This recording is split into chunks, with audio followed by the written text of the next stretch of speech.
ماشاء اللہ حضرت بھی 78 سال کی عمر میں دنیا سے گئے، اور حضرت کی جو اہلیہ تھیں وہ تو 95 سے زیادہ ان کی ایج تھی. اللہ نے چلا دیا کہ نہیں چلا دیا؟ تو میرے بھائی تبھی میں لوگوں سے کہتا ہوں اگر آپ کے پاس پیسہ ہے تو انڈے بھی کھاؤ، پراٹھے بھی کھاؤ، مکھن بھی کھاؤ، دیسی بھی کھاؤ، نہیں ہے تو جو مل رہا ہے وہ کھا جاؤ، اللہ ساری کمیاں انشاءاللہ پوری کر دے گا. تو ٹینشن نہ مت لو، دنیا سے محبت مت کرو. تو میں جلدی سے وہ بات کو سمیٹوں. میں نے بتایا تھا 2 قسم کے لوگ ہوتے ہیں، ایک بے پرواہ اور ایک لاپرواہ. لاپرواہی عیب ہے، بے پرواہی استغنا کو کہتے ہیں. جو آپ کو اللہ نے دیا اس پہ قناعت کرو کہ اللہ کا دیا میرے پاس بہت کچھ ہے، بس کسی کے سامنے ہاتھ نہیں پھیلانا. یوٹیوب پہ جب آپ نے دیکھا روزانہ 1 سیب کھانا ضروری ہے، آپ نے جیب پہ ہاتھ مارا، سیب کے پیسے ہیں تو کھا لو، نہیں ہے تو میرے سیب بہت ضروری ہے لیکن میرے لیے بالکل بھی ضروری بولو نہیں. آپ نے دیکھا ڈاکٹر نے آپ سے کہا کہ بھائی ڈیلی آپ کو، ایک تو حکیم لوگ بھی عجیب عجیب چیزیں بتا رہے ہوتے ہیں اور ڈاکٹر بھی ڈیلی اتنا گوشت آپ کے لیے ضروری ہے یا ڈیلی گوشت کھانا آپ کے لیے ضروری ہے. آپ نے جیب پہ ہاتھ مارا، گوشت کے پیسے نہیں ہیں. آپ بولو اللہ مجھے ٹماٹر میں گوشت کا مزہ بولو دے گا، ٹماٹر سے میری ساری کمی پوری. ہاتھ نہیں پھیلانا میں نے لوگوں کے سامنے. آپ نے جب دیکھا یوٹیوب پہ موٹیویشن اسپیکر نا لمبی لمبی پھینک رہے ہوتے ہیں ایکچولی ایجوکیشن، آپ نے کہا یار بڑے اسکولوں میں تعلیم بچے کے لیے بہت بولو ضروری. اچھی تعلیم تو آج کل بڑے اسکولوں میں ہی ہوتی ہے نا، تو لیکن اس کی فیس بہت زیادہ ہے. تو آپ نے جب جیب پہ ہاتھ مارا، فیس کے پیسے ہیں، اچھے اسکولوں میں پڑھاؤ، جب ہاتھ مارا پیسے ہی نہیں ہے. وہ مولوی صاحب نہیں تھے ہمارے مدرسے میں، ایک مولوی صاحب تھے، شادی نہیں کرتے تھے. حضرت نے ایک دفعہ ان سے پوچھا، حضرت بڑے مزے سے ان کا واقعہ سنایا کرتے تھے. حضرت نے پوچھا آپ شادی کیوں نہیں کرتے؟ تو حضرت فرماتے ہیں انہوں نے بولا پیسے ہی نہیں ہے. تو حضرت ان کی نقل اتارتے تھے ایسے حسرت سے نا جیسے حضرت کو بڑا غصہ آیا ان کے اوپر. حضرت کا استغنا کا معیار تھا نا، حضرت کا کہ ان کو یہ نہیں بولنا چاہیے تھا. مولوی ہو کے یہ کہہ رہے پیسے نہیں ہے، ان کو چاہیے بولے اللہ کا دیا بہت کچھ ہے، بس جب مقدر ہوگا تو کر لیں گے. اپنی حاجت دوسرے کے سامنے کیوں ظاہر کی ہے؟ تو حضرت اس پہ کہتے تھے. میں نے جب ان سے پوچھا آپ شادی کیوں نہیں کرتے، کہتے ہیں پیسے ہی نہیں ہے. تو اب ہر مسلمان کا منہ لٹکا ہوا ہے، کوئی بات کرو یار تم بچے کو اچھے اسکول میں کیوں نہیں پڑھاتے، پیسے ہی نہیں ہے. ابے اپنے بیٹے کی شادی کیوں نہیں کر رہا، پیسے ہی نہیں ہے. ابے گوشت کیوں نہیں کھا لیتا، پیسے ہی نہیں ہے. یہ جملہ منہ سے نکالنا بولو چھوڑ دو. جب کوئی پوچھے پیسے ہیں، پیسہ بہت ہے. ابے پھر گوشت کیوں نہیں کھاتا، ضرورت ہی نہیں ہے. سمجھ رہے ہو؟ جب بھنڈی پہ گزارا ہے تو گوشت کھانے کی کیا ضرورت. ابے تجھے ڈاکٹر نے بولا روزانہ 2 انڈے کھایا کر، انڈے کیوں نہیں کھاتا، یہ نہیں بولو پیسے ہی نہیں ہے. نہ بولو یار میں انڈے اس لیے نہیں کھاتا، پراٹھے سے میری ضرورت پوری ہو جاتی ہے، انڈے کی ضرورت ہی نہیں ہے. یہ بولا کرو. کیا بولو گے؟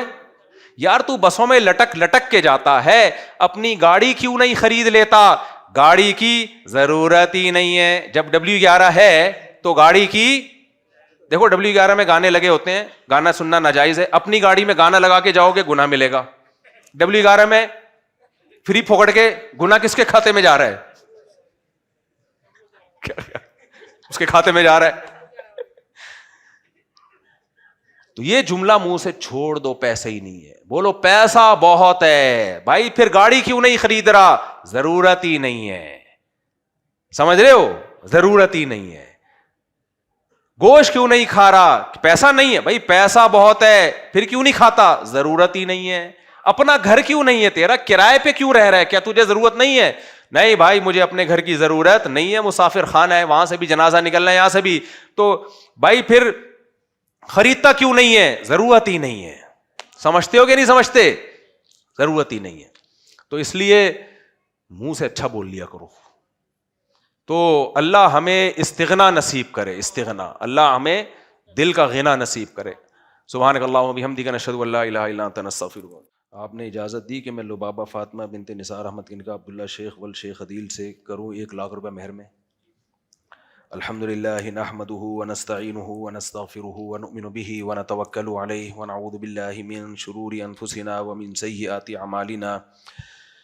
من يهده الله فلا مضل له ومن يضلل فلا هادي له ونشهد أن لا إله إلا الله وحده لا شريك له ونشهد أن محمدا عبده ورسوله صلى الله تعالى عليه وعلى آله وأصحابه وبارك وسلم تسليما كثيرا كثيرا. أما بعد فأعوذ بالله من الشيطان الرجيم. بسم الله الرحمن الرحيم.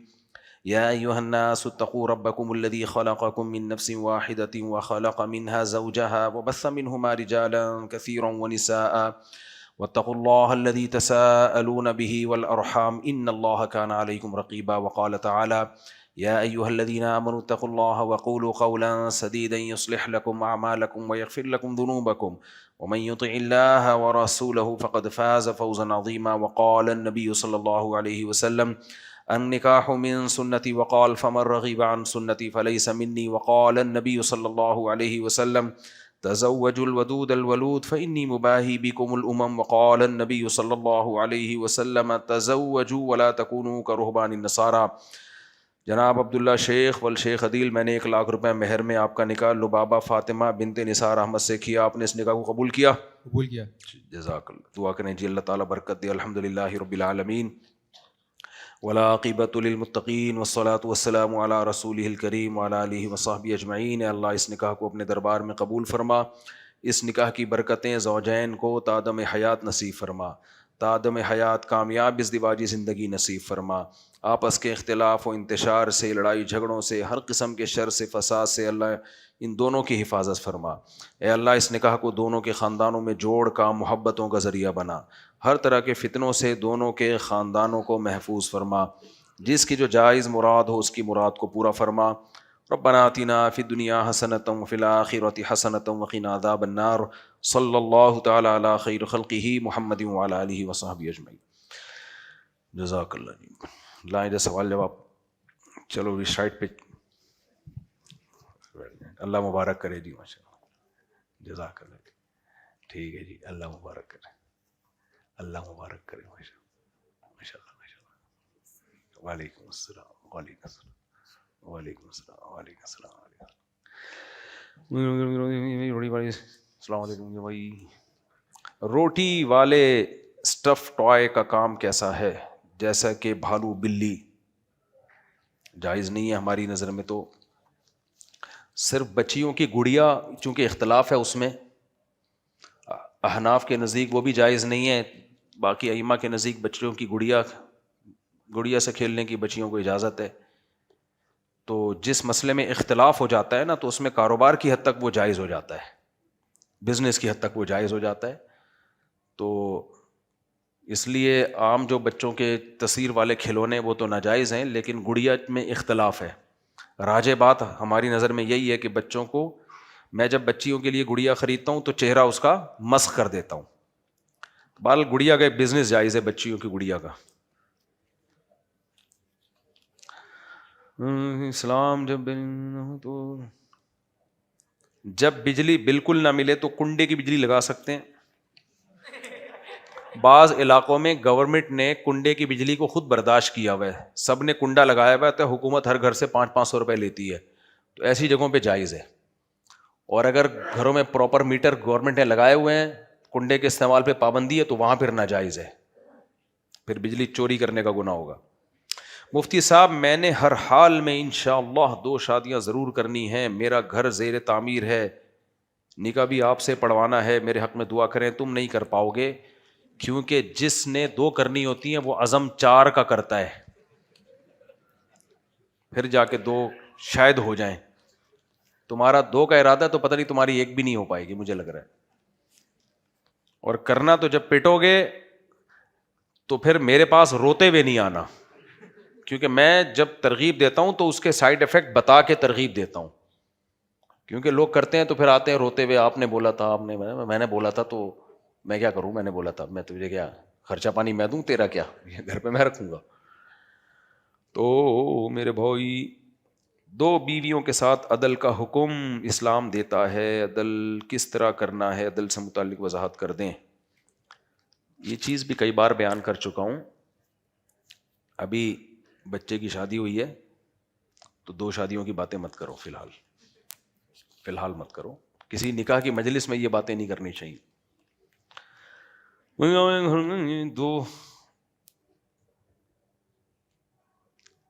ایک گھر میں دو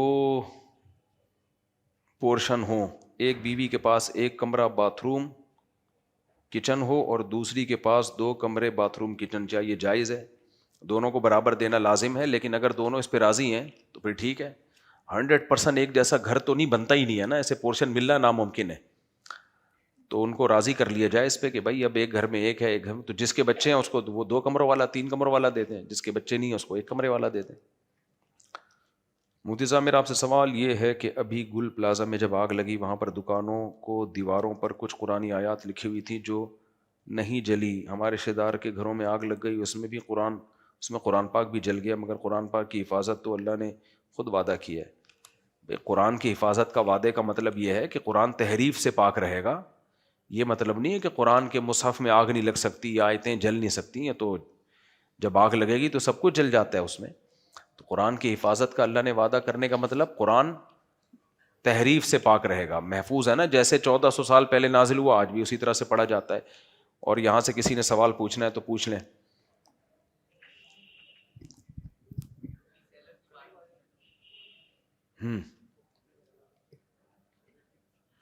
جی یہ ری سیلر کا جیسے کوئی بھی پروڈکٹ مینوفیکچر بناتا ہے، کپڑے کا ہو گیا کوئی اور پروڈکٹ ہو گئی، تو اس میں مطلب کمیشن کی صورت میں آن لائن بزنس کیا جا سکتا ہے واٹس ایپ وغیرہ پہ؟ جی ہاں کیا جا سکتا ہے، آن لائن بزنس کمیشن لیا جا سکتا ہے، بھائی ہم آپ کا پروڈکٹ بکوائیں گے اس پہ ہمارا یہ کمیشن ہے، جائز ہے۔ دیکھیں آن لائن جب بزنس کرتے ہیں تو چند صورتیں ہوتی ہیں، وہ میں بتا دیتا ہوں، ان میں کچھ ناجائز ہیں کچھ جائز ہیں۔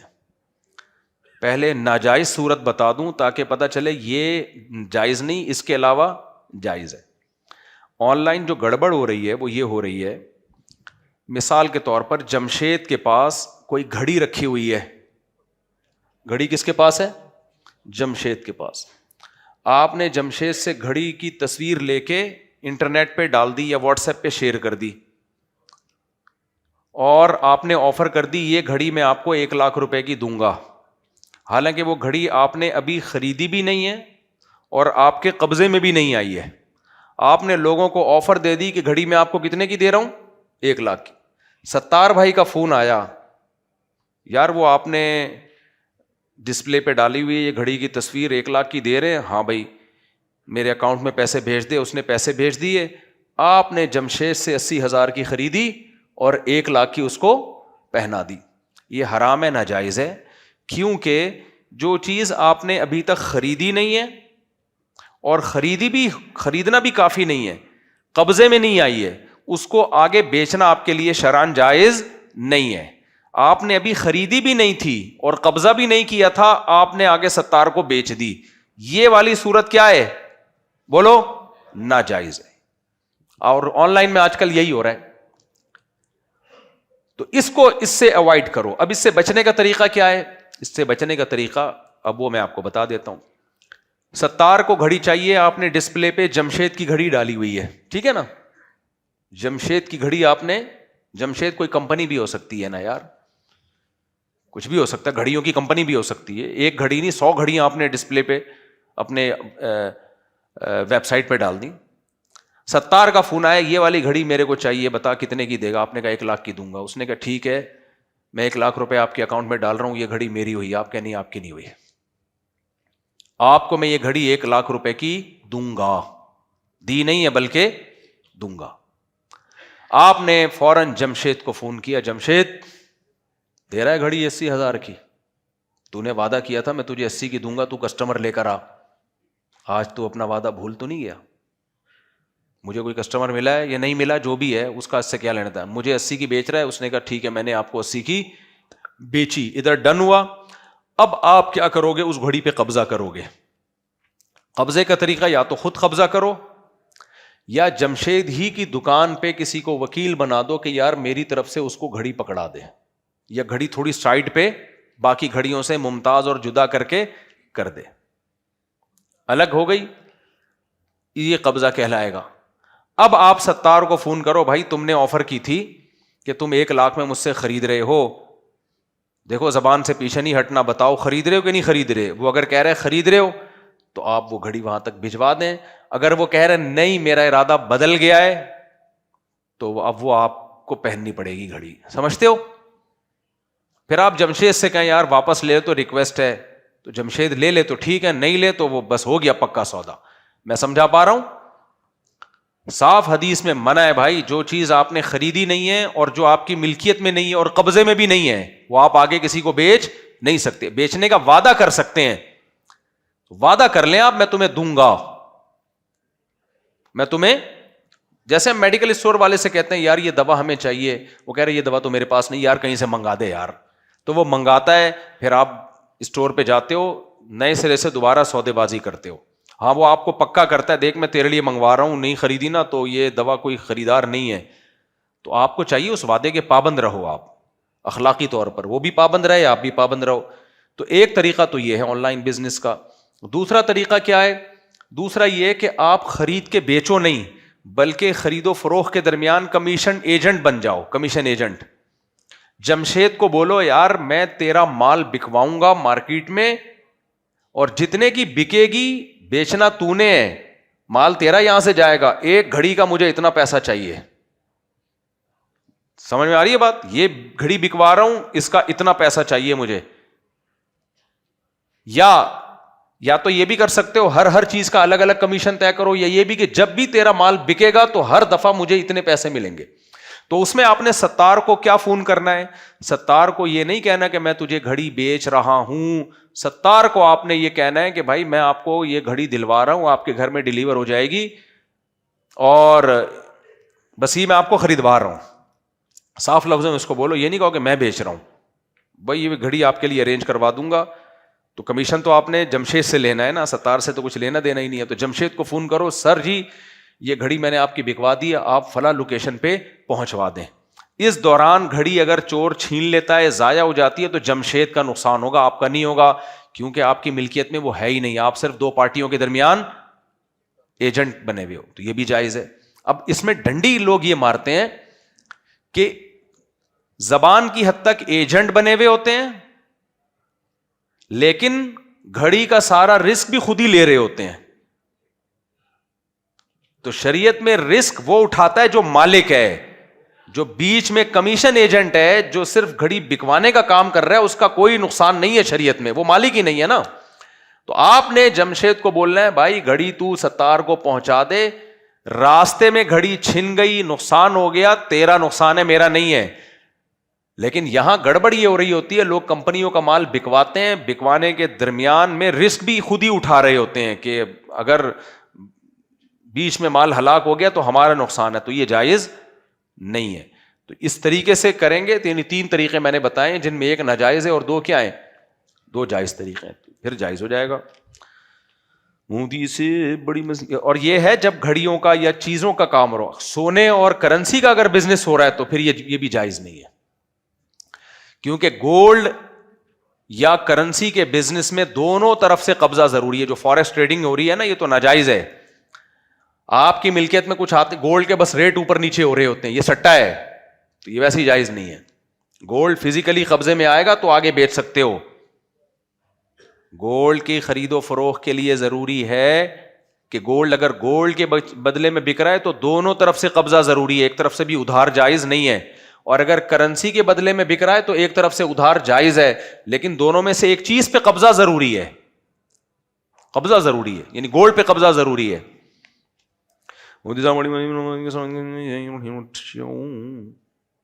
بھائی دو صفوں کے آگے سے گزر سکتے ہیں. چپل والی جگہ نماز پڑھنا جائز ہے, واش روم سے لوگ آتے ہیں جنازہ میں ہوتے ہیں. ابے جائز ہے چپل والی جگہ بھی, بس جگہ پاک ہونی چاہیے.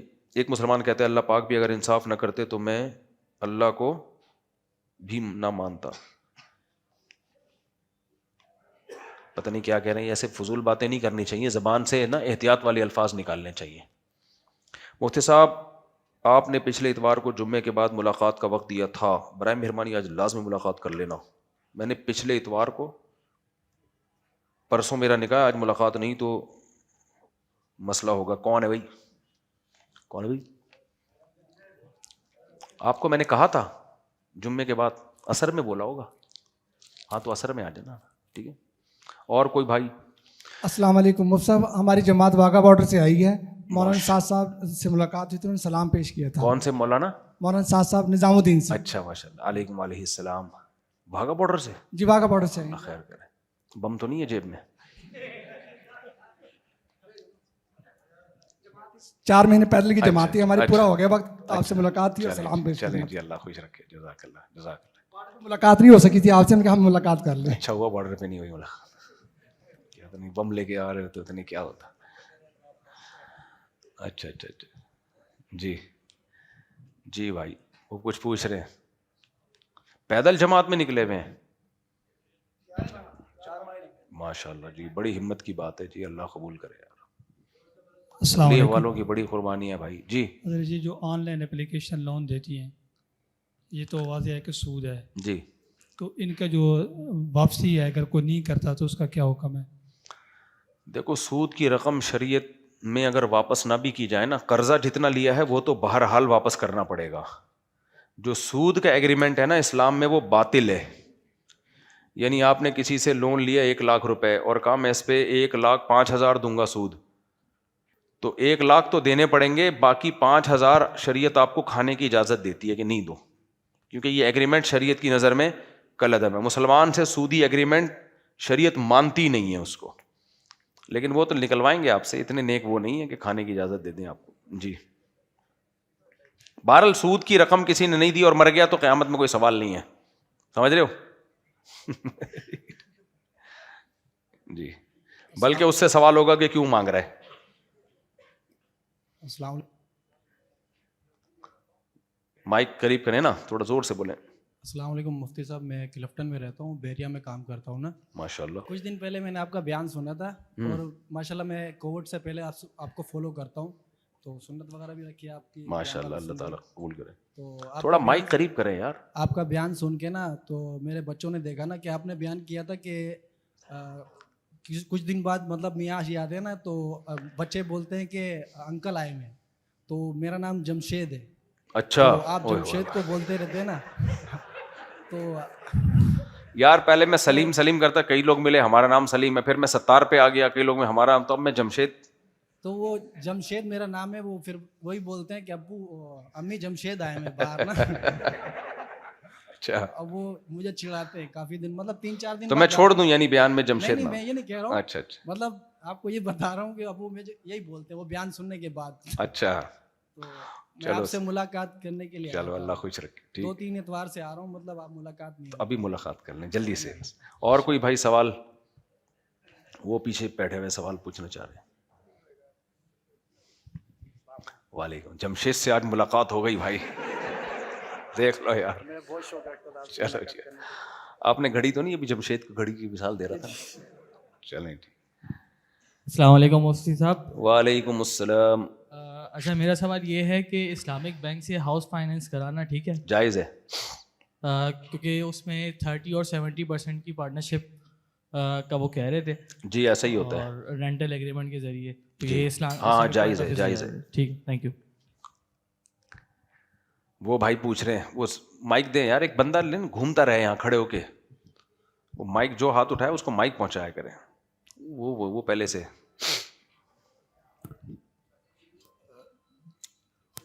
جی, جس طرح حضرت موسیٰ علیہ السلام اللہ سے ہم کلام ہوا کرتے تھے, جی, تو کیا نبی صلی اللہ علیہ وسلم جو ہیں وہ بھی اسی طریقے سے کہا جائے گا کہ ہم کلام ہوتے تھے؟ اور کیا جو حضرت ابراہیم علیہ السلام سے جو ایک مکالمہ ہے نا, وَإِذْ قَالَ إِبْرَاهِيمُ رَبِّ أَرِنِي كَيْفَ تُحْيِي الْمَوْتَى, تو انہوں نے جواب دیا کہ قَالَ وَلَمْ تُؤْمِن, تو ایسا لگتا ہے جیسے یہ بھی آمنے سامنے بات ہو رہی ہے. دیکھیں حضرت ابراہیم علیہ السلام کا جو اللہ سے مکالمہ تھا وہ بذریعہ وحی تھا, وہ براہ راست نہیں تھا. یعنی بھائی کا سوال یہ ہے کہ کیا اللہ جیسے حضرت موسیٰ علیہ السلام سے براہ راست ہم کلام ہوتے تھے, تو کیا نبی صلی اللہ علیہ وسلم سے بھی اللہ براہ راست ہم کلام ہوتے تھے؟ پھر دلیل میں بھائی دلیل دے رہے ہیں کہ وَإِذْ قَالَ إِبْرَاهِيمُ, جب ابراہیم علیہ السلام نے کہا ربی ارینی کیف تحیی الموتیٰ, اے اللہ مجھے بتا تو مردوں کو کیسے زندہ کرے گا. تو اس سے پتہ چل رہا ہے کہ ابراہیم علیہ السلام بھی اللہ سے براہ راست ہم کلام ہوتے تھے. تو اس کا جواب قرآن نے بہت واضح دیا ہے. قرآن کہتا ہے انا اوحینا الیک کما اوحینا الی ابراہیم و اسماعیل, کہ اے نبی ہم نے آپ پر ایسے وحی کی ہے جیسے ابراہیم علیہ السلام، اسماعیل علیہ السلام، اسحاق علیہ السلام، یونس علیہ السلام، سارے پیغمبر. اور آگے الگ سے اللہ نے حضرت موسیٰ کا تذکرہ کیا، وَكَلَّمَ اللَّهُ مُوسَىٰ تَكْلِيمًا، موسیٰ کے ساتھ اللہ نے براہ راست کلام کیا ہے علیہ السلام.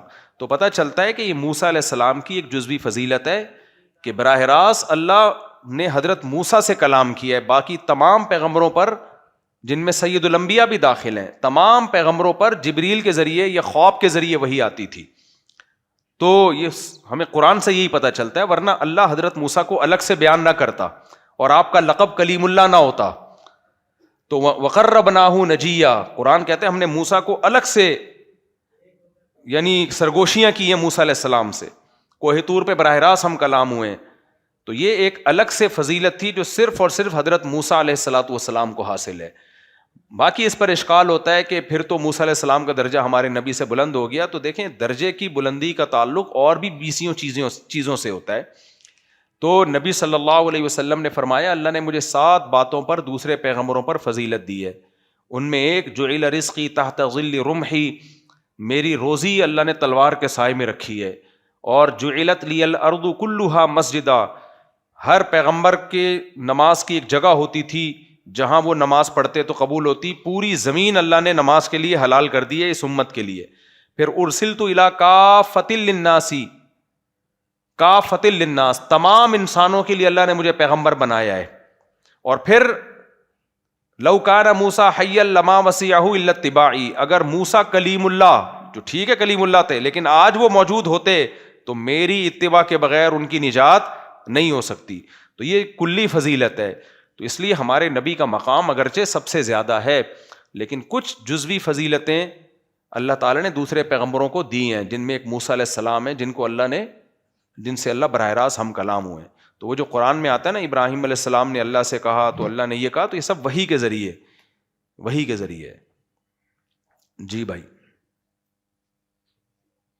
جی میرا ایک سوال ہے، اس کا جواب صحیح جگہ صحیح نہیں ملا ہے، آپ سے کر رہا ہوں. اچھا. 6-7 مہینے سے گھر میں بجلی نہیں ہے، تو پورے علاقے میں بجلی ہے، صرف ایک گھر میں نہیں ہے. تو اس میں کنڈا لگانا صحیح ہے یا نہیں ہے؟ اس کے پیسے دیکھو بل والے بجلی والے آ کے لیتے بھی ہے، اس کے پیسے لگانا صحیح ہے. یعنی پورے علاقے میں بجلی ہے، صرف آپ کے گھر میں بجلی نہیں ہے. تو آپ نے میٹر کے لیے اپلائی کیا کہ الیکٹرک میں؟ مائک پہ جواب دو نا، آدھی بات جائے گی. جی ہاں کیا ہے، تو وہ لیکن کیوں نہیں لگا رہے؟ بجلی والے پیسے بھی لیتے پھر بجلی بھی نہیں دیتے. ہاں تو پھر کنڈا لگا لو، اور کیا، یہ تو مجبوری ہے نا. جب کہ الیکٹرک کے لیے اپلائی بھی کیا انہوں نے، وہ پیسے بھی لے کے چلے گئے، پھر بھی بجلی نہیں دے رہے، پھر مجبوری ہے، لگا لو. لگانا صحیح ہے نا پھر. ہاں تو پھر صحیح ہے. السلام علیکم مفتی صاحب، آپ نے کہا کہ بغیر قبضے کے ہم بیچ نہیں سکتے. اب جس طرح سے انسٹالمنٹ پہ لوگ پلاٹ لیتے ہیں، اس کی قسطیں بھی بھر رہے ہیں اور ابھی پوری بھری نہیں ہے اور اس پہ قبضہ بھی نہیں ملا ہے. اب نہ بھر سکیں اور بیچ دیں، اگر نہ بھر پا رہے ہیں اور فائل بھیج دیں. اب اس میں بھی 2 صورتیں ہیں کہ فائل اتنے میں ہی بیچیں جتنے میں ہمیں ملی تھی، یا کبھی ریٹ بڑھ جاتے ہیں تو زیادہ میں بیچیں. یہ بڑا اچھا سوال کیا. قبضے سے پہلے چیز بیچ نہیں سکتے، یہ منقولی اشیاء میں ہوتا ہے، موویبل اشیاء میں. پلاٹ میں ایسا نہیں ہے. پلاٹ خرید کے قبضے سے پہلے بھی بیچ سکتے ہیں، سمجھ رہے ہو؟ جی ہاں، پلاٹ کا متعین ہونا ضروری ہے اور آپ کے رسک میں آنا ضروری ہے. یہ اچھا ہوا آپ نے سوال پوچھ لیا. رسک میں جی میں پہلے ان کا جواب مکمل ہونے دوں نا تاکہ قبضے کے حکام واضح ہو جائیں. نہیں، اسی کو پہلے میں کلیئر کر دوں پھر آپ سوال اٹھائیں. میں پوچھتا ہوں، آپ کی طرف آتا ہوں. پراپرٹی یعنی مکان، فلیٹ یا پلاٹ، اس کو قبضے کے بغیر بھی بیچا جا سکتا ہے. ملکیت میں اور رسک میں آنا ضروری ہے. رسک بہت امپورٹنٹ چیز ہے. رسک کا مطلب کیا ہے؟ اس کنڈیشن میں آ جائے کہ اگر وہ نقصان ہو تو آپ کا نقصان سمجھا جائے. سمجھ رہے ہماری بات؟ ابھی قسطیں پوری نہیں ہوئی ہیں لیکن پلاٹ آپ کے رسک میں آ گیا. کیا مطلب؟ اگر اس پہ ڈاکو قبضہ کر لیتے ہیں تو نقصان کس کا سمجھا جائے گا؟ اگر آپ کا سمجھا جائے گا، اس کا مطلب یہ آپ کے رسک میں آ چکا ہے. اور اگر اس کنڈیشن میں ہے کہ آپ کا بھی سمجھا ہی نہیں گیا، فائل ہی گھوم رہی ہے، اس کے پیچھے پتہ ہی نہیں کوئی پلاٹ ہے کہاں ہے، پروجیکٹ ایسے ہی شروع ہوتے ہیں نا، تو پھر تو اس کو صرف فیس ویلیو پہ بیچا جا سکتا ہے، نفع یا نقصان کے ساتھ نہیں بیچا جا سکتا. نفع یا نقصان کے ساتھ اس وقت بیچا جا سکتا ہے جب پلاٹ کا رسک آپ لے رہے ہو. اس کنڈیشن میں آ جائے بھائی یہ نمبر ہے, یہ لوکیشن ہے, یہ دیکھ لو, یہ ہے تمہارا, تم اس پہ چاہو مکان بنا لو, چاہے ٹھیک ہے قسطیں تو بھرتے رہو گے, لیکن یہ اس کنڈیشن میں آ گیا ہے کہ اگر اس پہ زرداری کا استغفر اللہ, اس پہ اگر ڈاکوؤں کا قبضہ ہو گیا, زرداری بلا وجہ منہ سے, اس پہ اگر ڈاکوؤں کا قبضہ ہو گیا تو پھر یہ نقصان تمہارا ہے, ہمارا نہیں ہے. اس کنڈیشن میں جب آ جائے گا تو پھر آپ کے لیے نفع پہ بیچنا بھی جائز اور نقصان پہ بیچنا بھی جائز. اس سے پہلے جتنے کا خریدا اس پہ بیچ سکتے ہیں, اس کو بیچنا نہیں کہیں گے. شریعت کہتی ہے کہ اپنے حق سے دستبردار ہو رہا ہے دوسرے کے حق میں. بھائی میں نے 50,000 دے کے یہ حق لیا تھا کہ اس پلاٹ جب بنے گا تو میرا ہوگا, تو یہ رائٹ میں تمہیں دے رہا ہوں, میں کھسک رہا ہوں اس معاملے سے, تم 50,000 ڈال دو, میں کھسک رہا ہوں. تو فیس ویلیو پہ بیچ سکتے ہیں, نفع نقصان پہ اس وقت بیچ سکتے ہیں جب وہ پلاٹ یا پراپرٹی اس کنڈیشن میں آ جائے کہ نقصان کس کا سمجھا جائے, آپ کا. اسی میں ایک اور چیز ایڈ کر لیں, آج کل لوگ فلیٹ بنا رہے ہوتے ہیں, کنسٹرکشن کا کام چل رہا ہے, جو بلڈر آپ سے ایڈوانس پیسے لے لیتا ہے کہ آپ کا فلیٹ بن رہا ہے, تو ابھی بنا نہیں ہے, آپ کا ارادہ ہوا بیچ سے کھسک جاؤں, تو جب تک فلیٹ تیار نہیں ہوا ہے نا تو رسک نہیں آئے گا نا آپ کا. بھائی ہوا میں تو نہیں, ابھی تو پروجیکٹ ہے, آپ کا فلیٹ ادھر ہوا میں 4تھی منزل پر ہوگا, ہوا ہے وہاں بھی, بنا کچھ بھی نہیں ہے, تو بھی فیس ویلیو پہ تو آپ بیچ سکتے ہو اس کاغذ کو, نفع نقصان پہ نہیں بیچ سکتے. نفع نقصان پہ اس وقت بیچ سکتے ہو جب وہ فلیٹ کا اسٹرکچر وجود میں آ جائے, بے شک اس کی فنیشنگ نہ ہوئی ہو, ڈھانچہ وجود میں آ جائے. یہ فلیٹ ہے, یہ 4 دیواری ہے, 4 دیواری بن گئی, اب یہاں واش روم آئے گا, یہاں جو 4 دیواری بن جائے اس کی, کیونکہ 4 دیواری بننے کے بعد وہ اس کنڈیشن میں آتا ہے کہ اس پہ زرداری کا قصد, پھر کی مصیبت, اس پہ کسی کا بھی قبضہ ہو سکتا ہے. سمجھ میں آ رہی ہے بات کہ نہیں آ رہی؟ اس پہ قبضہ ہو سکتا ہے. سمجھ میں آ رہی ہے نا بات؟ رسک شریعت اسلام اجازت نہیں دیتا آپ کو کہ اس چیز پہ نفع کماؤ جس چیز کا رسک نہیں لے رہے آپ. یہ فلسفہ ہے. رسک آپ کا ہونا چاہیے, رسک ٹرانسفر ہوگا تو پھر پروفٹ لے سکتے ہو آپ, ادروائز نہیں. تو یہ جو ٹھیکے پہ لوگ بلڈنگیں بنوا رہے ہوتے ہیں نا, تو لوگ ہم سے بہت یہ مسئلہ پوچھتے ہیں, میرا فلیٹ ابھی وہاں بن رہا ہے, ابھی بنا نہیں ہے. تو بھائی اگر ڈھانچہ کھڑا ہو گیا تو آگے کسی کو بیچ سکتے ہو, چاہے آپ نے ابھی قسطیں پوری بھری نہیں ہے, اگر ڈھانچہ بھی کھڑا نہیں ہوا تو وہ نہیں بیچ سکتے آپ اس کو, صرف فیس ویلیو پہ بیچ سکتے. اب آپ پوچھیں, کیا پوچھ رہے تھے؟ میں یہ کہہ رہا تھا کہ جیسے انہوں نے کہا پلاٹ یا مکان ہم سیل کر رہے ہیں, اس پہ اتنی پیمنٹ, تو اب مثال کے طور پہ ایک چیز ہے 35 لاکھ روپے کی, اب اس پہ پرسن لے کے اوپر پیسے لے رہے ہیں, 1 سال اسٹیٹ ایجنٹ لے رہا ہے, اسٹیٹ ایجنٹ لے رہا ہے. جیسے گاڑیاں بیچتے ہیں 35 لاکھ کی, اس پہ پرسن لے رہا ہے وہ, تو کیا حرام ہے یا حلال؟ نہیں, حلال ہے. اسٹیٹ ایجنٹ دیکھیں 2 طریقے ہوتے ہیں کسی ایجنٹ کے پیسے کمانے کے. وہ یہ ہوتا ہے کہ آپ کی پراپرٹی میں بکوا رہا ہوں, جتنے کی بکے گی اتنے % میں لوں گا, یہ بھی جائز ہے. دوسرا طریقہ یہ ہوتا ہے کہ آپ کی پراپرٹی کے 40 لاکھ میں آپ کو دوں گا, اوپر کی جتنی بکے وہ سارے میرے ہیں, یہ بھی جائز ہے مگر کراہت کے ساتھ. ناپسندیدہ ہے یہ طریقہ مگر گنجائش اس کی بھی ہے. افضل طریقہ, بے غبار طریقہ یہ ہے کہ بھائی آپ کی پراپرٹی جتنے کی بکے گی پورے پیسے آپ کو ملیں گے, میں اس میں اتنے % کمیشن لوں گا, تو یہ جائز ہے. جی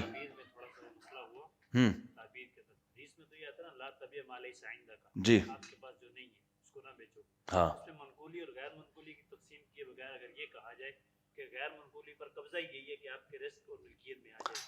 بس عوام کی زبان میں عوامی اسٹائل میں سمجھانے کی ضرورت ہوتی ہے نا.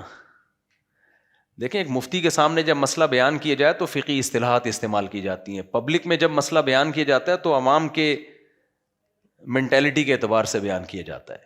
تو عوام کو یہی بتایا جائے گا کہ پراپرٹی پر قبضے سے پہلے بھی بیچنا جائز ہے اس کو, کیونکہ پراپرٹی پہ اگر آپ یہ کہتے ہیں قبضہ ممکن نہیں ہے تو یہ بات غلط ہے.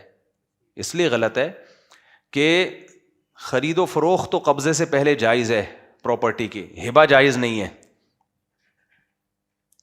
یعنی ہبہ قبضے کے بغیر متحقق نہیں ہوگا. مثال کے طور پر باپ نے اپنے بیٹے کو پلاٹ دے دیا کہ یہ پلاٹ تمہارا ہے, تو یہ زبانی کہنے سے نہیں ہو جائے گا جب تک کہ وہ اس پلاٹ پہ جا کے کھڑا نہیں ہوگا. وہاں پہ خرید و فروخت کیونکہ ایک مضبوط عقد ہے, تو اس میں اس ایگریمنٹ کے ہوتے ہی ملکیت ٹرانسفر ہو جائے گی. جبکہ جب آپ کسی کو پراپرٹی گفٹ دے رہے ہو تو یہ کمزور عقد ہے, یہ اس میں دوسری طرف سے معاوضہ نہیں ہے. تو یہ کمزور عقد مکمل جب تک نہیں ہوگا جب تک جس کو ہبہ کیا جا رہا ہے اس کا قبضہ نہ ہو جائے. سمجھ میں آ رہی ہے بات؟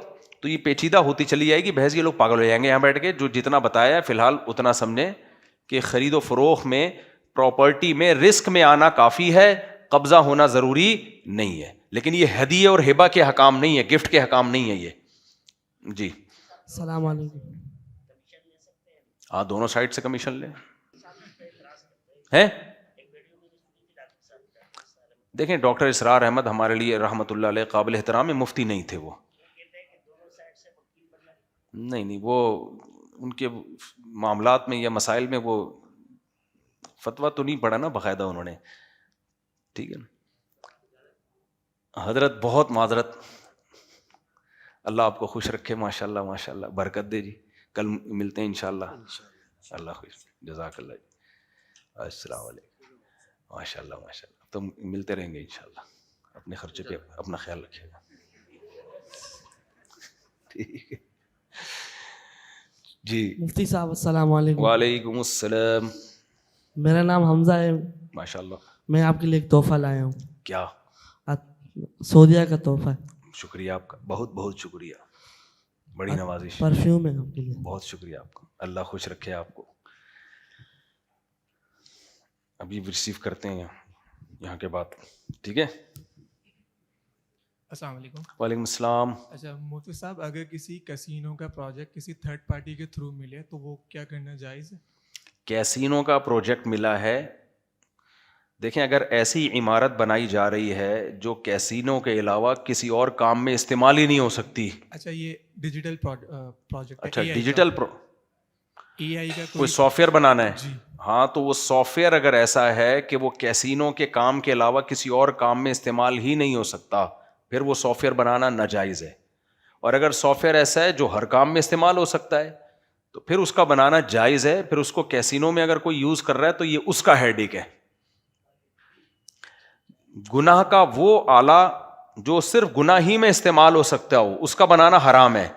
لیکن اگر کوئی ایسا آلہ ہے جو بیسیوں کام میں چاقو کی مثال دیتا ہوں, چھری سے بندے کے گلے بھی کٹتے ہیں, چور بھی استعمال کرتے ہیں, تو چھری بنانا پھر بھی جائز ہے. اب اس کا اگر وہ کسی گناہ میں استعمال کر رہا ہے تو وہ بہرحال اس کا اپنا عمل ہے.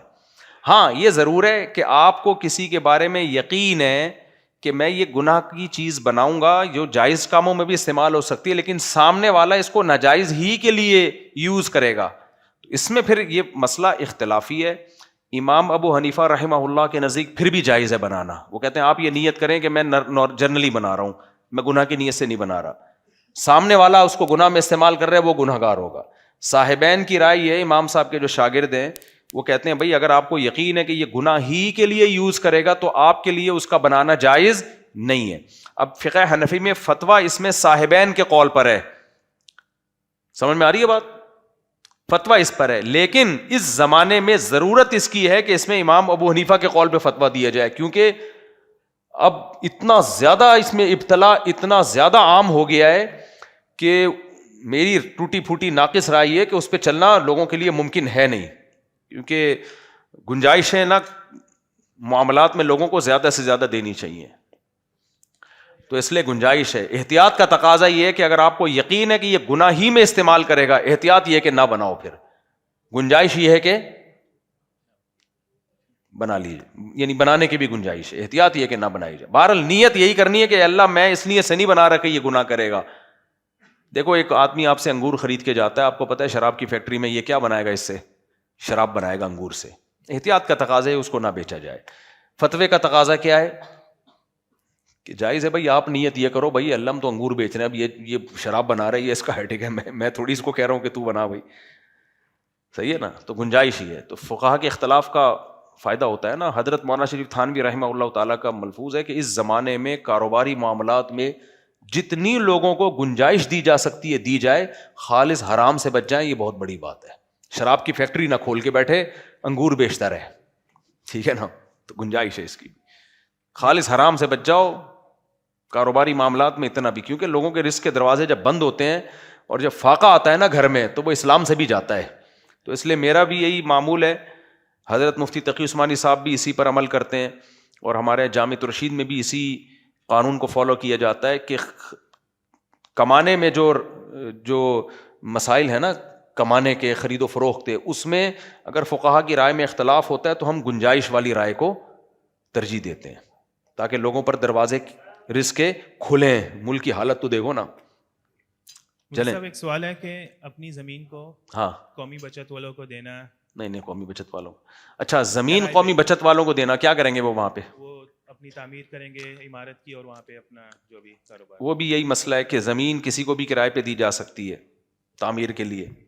اب اس تعمیر میں وہ آپ نے تو اس کو استعمال کے لیے دی ہے نا, جائز کام کے لیے, وہ اس میں اگر کچھ بھی کر لے تو وہ اس کا ہیڈیک ہے. ہاں آپ شراب خانہ کھول کے نہ دیں کسی کو, گھر کرائے پہ دے دیا نا کسی کو آپ نے, اب اس میں ناچ گانا بھی کر رہا ہے تو آپ یہ کہہ سکتے ہو میں نے تو رہنے کے لیے دیا ہے بھائی. تو زمین کسی کو بھی کسی کام کے لیے دی جا سکتی ہے, اس پہ اگر اس نے, وہی بات ہے کہ تقوی کا تقاضا ہے کہ نہ دیا جائے, فتوے کے میں گنجائش ہے. تقوی یہی ہے کہ نہ دیا جائے.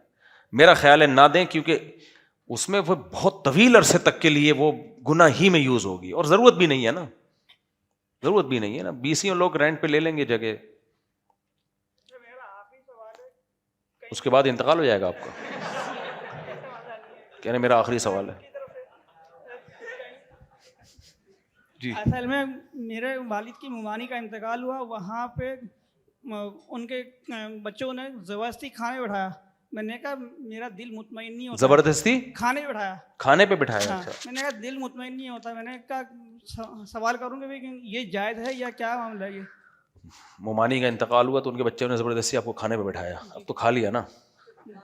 3 نوالے پہ فوراً اٹھ گیا تھا. اب مجھے کیا پتا کون سا کھانا تھا, وہ کون سی قسم چل رہی تھی کھانے کی. بعض دفعہ یہ ہوتا ہے لوگ میت کو دفنا کے آتے ہیں, بھوکے ہوتے ہیں, تو وہاں ان کے لیے کھانے کا انتظام کر دیا جاتا ہے, تو وہ ٹھیک ہے. اور ایک ہوتا ہے 30 کا کھانا, 40 کا کھانا, وہ جائز نہیں ہے.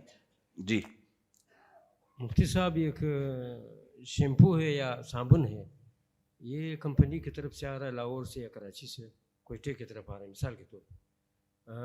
1 سال کے اندر 30 روپے کا چیز 100 روپے پر پہنچ گیا. اچھا. جو بیچنے والا ہے وہ بڑا تکلیف سے ادھار پہ بھی دیتا ہے, ہاں, پھر 2-3 مہینے کے بعد پیسے ملتا ہے, اس کا ریٹ خراب کر کے اپنے طرف سے اس کو کمپنی کی طرف سے 10 روپے ملتا ہے اس کو, ہاں, اپنے طرف سے ریٹ خراب کر کے اگر 20 روپیہ مہنگا بیچ سکتا ہے یا 30 روپیہ, تو کیسے ہے بھائی؟ ہر شخص کو اپنی چیز جس قیمت پہ چاہے بیچنے کی اجازت ہے. دھوکہ نہ دے لوگوں کو, دھوکہ نہ دے, اور کوئی ایسی چیز نہ ہو کھانے پینے کی جس پہ لوگوں کی زندگیاں موقوف ہوں. ایسی چیزوں میں ذخیرہ کرنا ناجائز ہے. تو اگر ایسے نہیں تو صابن تو ایسی چیز ہے کہ نہیں, صابن ہے, شیمپو ہے, ہاں, تو وہ جس نے بیچے مرضی. زیادہ سے زیادہ لوگ نہیں خریدیں گے. پھر صابن تو 20 لوگ اور بیچ رہے ہیں, وہاں سے خرید لو بھائی. مفتی صاحب یہ جماعت ہماری جو آپ نے کہا نا پینڈو, تو ہماری گاؤں کی جماعت ہے, تو مسافہ ہو جائے, مسافے کے لیے آئے تھے. اچھا ابھی کرتے ہیں ایک منٹ. جی بس یہ آخری سوال بھائی. اس کو مائک دے دو نا, مائک دے دو بچے کو, مائک دے دو. السلام علیکم مفتی صاحب, میرا ایک سوال تھا. آج کل جیسے یہ لوگ, بہت سارے لوگوں میں سے یہ قوالیاں ہوتی ہیں, تو اس میں یہ حضوروں کے نام پہ ڈھول بجا رہے ہوتے ہیں اور یہ سب کر لیتے ہیں, کیا قوالیاں جائز نہیں ہے بھائی. قوالیاں نبی صحابہ کے دور کے کوئی قوال کا نام بتاؤ آپ, ایسی اپنی طرف سے بیکار بات ہے. قوالوں کے اپنے حال تو دیکھو, منہ میں گٹکا, عجیب سے بال, اور یوں جھوم رہے ہوتے ہیں, تو ٹھیک نہیں ہے. چلیں جی آپ بھی